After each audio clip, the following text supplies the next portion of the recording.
The disappearance of 22-year-old Gabby Petito quickly made national headlines, and it renewed a conversation about who gets media attention in missing persons cases. Critics say media coverage often ignores people of color. Consider this. The Black and Missing Foundation says nearly 40% of cases involving people of color, but they rarely make headlines. We're joined now by the foundation's co-founder and CEO, Derrica Wilson. Good morning, Derrica. Now, Derrica, people of color, they go missing, but they rarely get the headlines. Why do you think this is? Yes, oftentimes when a person of color goes missing, especially when it's a child, they're labeled as a runaway. Runaways are not getting an Amber Alert. They're not getting that sense of urgency where people are looking for them. And when it comes to missing men and women of color, their disappearance is oftentimes associated with some sort of criminal activity. So again, they're not receiving that urgency and the attention as well. Now, what's the impact of this disparity? Because we can only show what we know, and oftentimes we don't know what's going on local levels. Well, I think it's a combination. First and foremost, we need law enforcement. We need them to be held accountable and making sure that they're taking these police reports. We need the media to share these cases, and we need the community to come forward. We understand that not every case is going to bubble up to mainstream media. We understand that not every case is going to make the 5 and 10 o'clock news cycle, but less is more. Less of one particular race and more of everyone else that's missing, greater the chances of a reunion.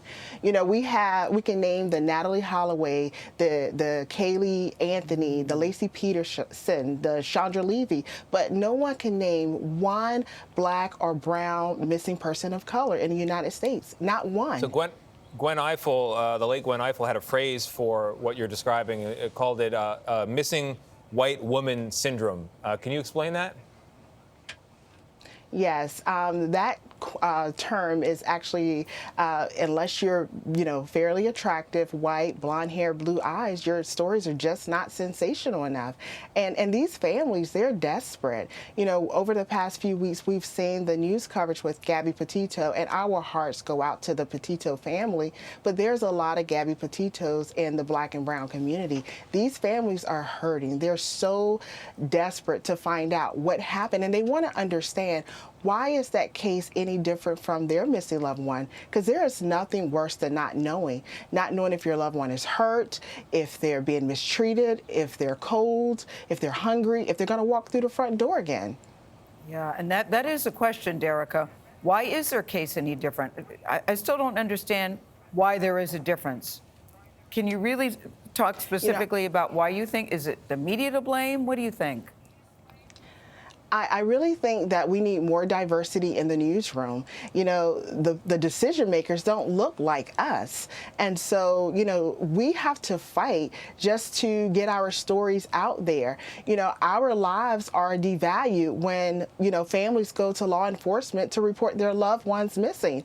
And so if you even go on the social media platforms, these families are desperate. They're trying to create their own way of getting the stories out. And sadly, so many families are being victimized when they're creating their own flyers. They're putting their personal information out there, so they're being scammed. They're receiving these calls, these ransom calls. We've had families to lose their entire savings. We've had them to lose their homes because they were scammed out of it. They are so vulnerable. Now, Derrica, I see you wearing the hashtag Help Us Find Us shirt. Now, what can people at home that are watching right now asking themselves, what can I do? Is social media a good way to help get these stories out? Oh, absolutely. Social media is a great way to get these stories out. We ask for the community to demand change, with, the media outlets. We need more diversity. We need to hold law enforcement accountable as well. I was thinking back on a case that's also happening right now with Daniel Robinson, who's missing out of Arizona. He was working when he went missing, leaving his job site, and law enforcement enforcement, they're not really taking the case as serious as they should. You know, when I spoke with the father the other day, you know, he's saddened because, you know, you're looking at the television and you see that with Gabby Petito's case, they brought out the drones, the divers, the four-wheelers, the list goes on, and he's having to create a GoFundMe just so he can hire a private investigator and a search team to look for his son, who is a geologist in Arizona.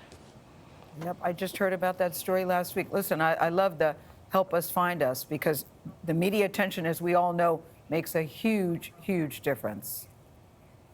Absolutely. Thank you all for using your platform to help us tell the story. Thank you, Derrica. Thank you for coming and enlightening us. A lot of people need to hear your message today, and hopefully that's been delivered.